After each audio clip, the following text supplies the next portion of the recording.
of the war, but once we were in it, he wanted to win it. And we'd like to have your thoughts on his attitude about it.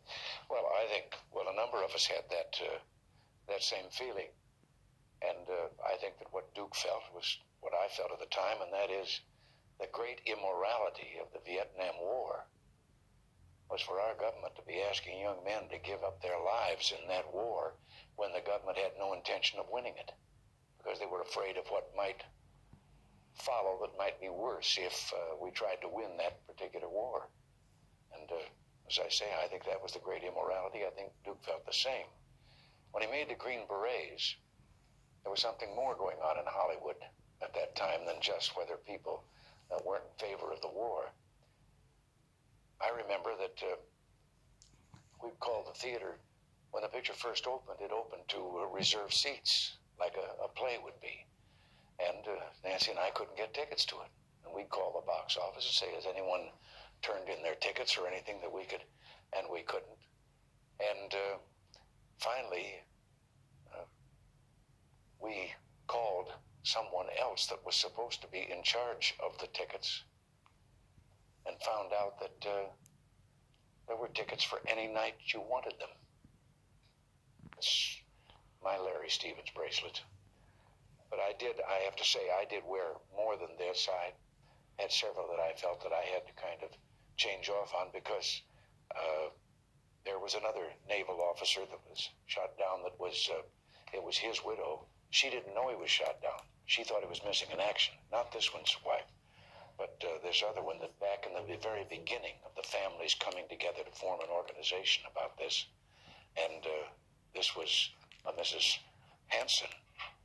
And she came to, when I was governor, there was a meeting in the cabinet room there, and she was talking, and I'll remember that particular story for a long time because at midway in the meeting, I felt something tugging at my pant leg, and I looked down. It was a little 3-year-old boy who, when I looked down at him, said, "Will you bring my daddy home?"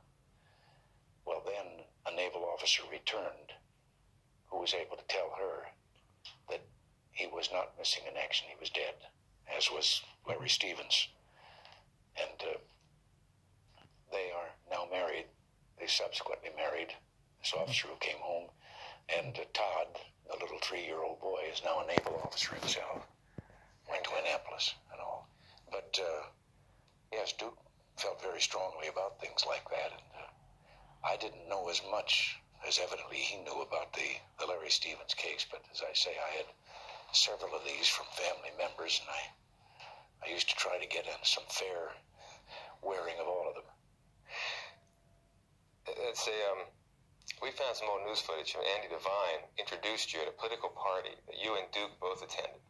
And the footage doesn't begin at the right place. The only part we found, we don't really know what Devine said, but when it was your turn to speak, the first thing you said, you stood up and said, "Well, I'd vote for Duke too." So Devine must have said something. I don't know if you recall it or not, but everybody laughed. They got a great laugh out of that. I can't recall that, but it was true that, believe me, that Duke Wayne was very often at political gatherings and so forth, and most supportive of me, and I was very grateful to him for it.